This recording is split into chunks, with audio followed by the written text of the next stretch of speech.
Hey guys, welcome to week 5. So to start, I'm going to read from page 119 and becoming a multiculturally competent counselor. It says that the renewal of our profession depends on this universal framework, and so do our consumers. The counseling profession's adaptation to the external demands of offering and maintaining culturally relevant training programs and securing a global multicultural presence will determine its success and viability.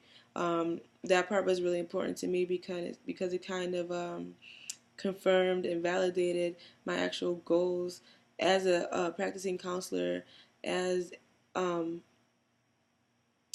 with with plans to open a run a production company that is run by I guess you could say clients and serves as educational purposes to pretty much teach the general population, general public about mental awareness, mental illness, and also being able to go and study abroad and document different things abroad, to be able to come back with information and to be able to teach um, more, expand more on different cultures and counseling and how it relates in other cultures and other areas of the world.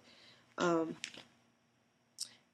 And on page 105 of the same book, it says that the ethnocentric and monocultural nature of our counseling theories have seriously limited the use of mental health services by underprivileged people who have different cultural, social, and economic contexts that are than that of the mainstream culture.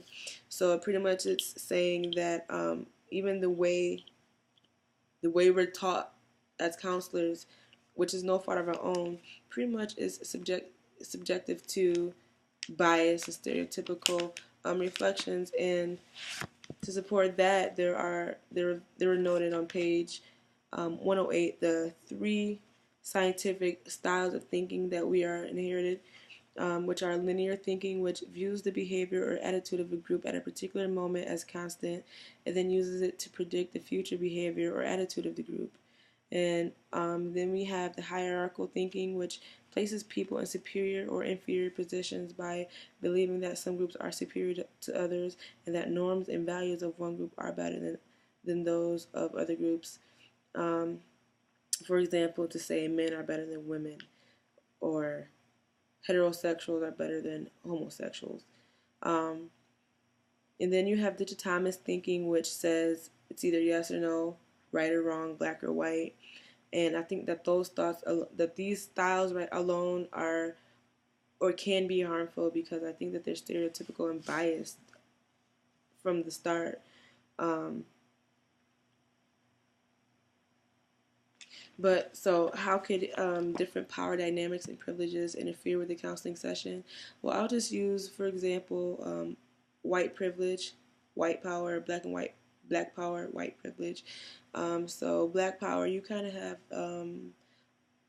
black power to me is you have a black or a minority who is who feels some type of way due to being treated a certain type of way, by society. So they kind of have like more of a guard. So to me, that's more like the black power. Like they have to stand for it, let it be known that that they're there and that they're strong and things like that. And I think it's because it's a defense in a way, where you have white privilege, where you have a white person who kind of feels that they're they're um they're invisible to the law, I guess, they're invisible to oppression.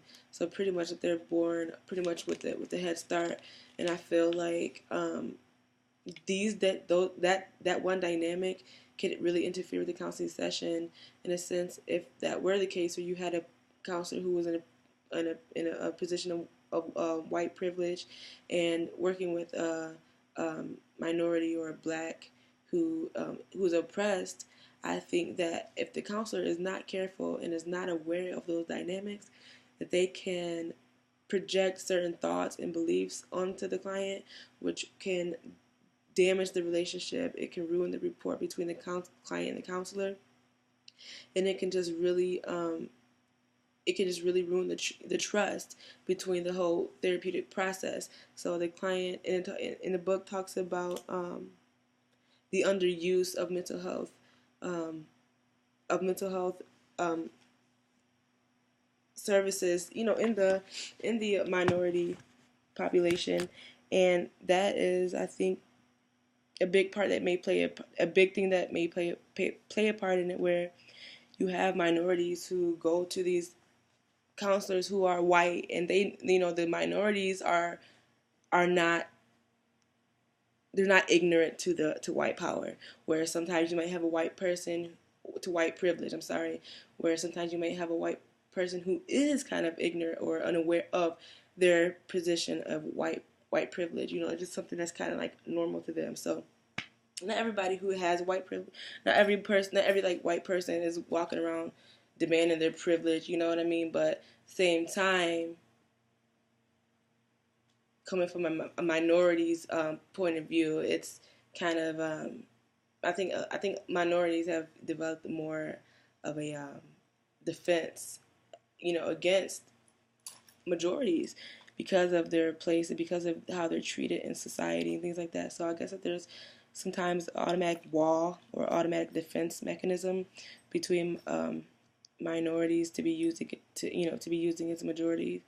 Um, and so I think that, as a counselor, just to be aware of those privileges, to be able to acknowledge and validate, maybe there's a workplace injustice, or economic or political injustice, for the counselor to be able to validate that, it helps the therapeutic process. Where if they don't validate that, and they kind of even suggest the thought that, oh, maybe it's something that the client has done or is doing, or just is, that is preventing them from being, able to get a job, or being able to move ahead in life, that's damaging to the client, because now that's making them question their self-worth, their self awareness, and just the concept of self.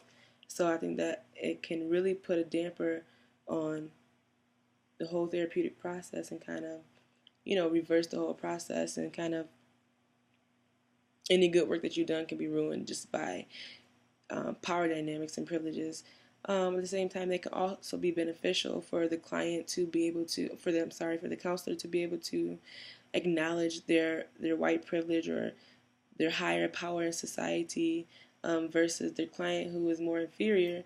For them to be able to acknowledge that, and kind of build on a relationship, can be beneficial, because it can open the trust. It can help the client gain trust in the counselor, to know that, okay, they're here for me. They're not judging me. They do understand what I'm going through, though they're not going through it. They can still empathize, and I think that that's what's important, because I think it's important to realize that just because someone is a client, or seeking counsel, doesn't mean that they don't know and can't pinpoint empathy.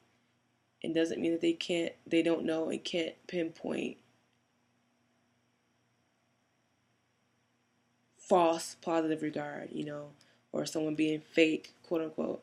And I think that's really important, because even you might have counselors who might try to cover it up, or hide behind it. It always shows. So I think that being able to carry yourself, and to be able to make yourself aware of these different privileges and different dynamics, they definitely directly influence the counseling session and the overall therapeutic process between a counselor and a client. Um, yep, so I do look forward to hearing from you guys. I hope you guys enjoy the rest of your week. Thanks for listening.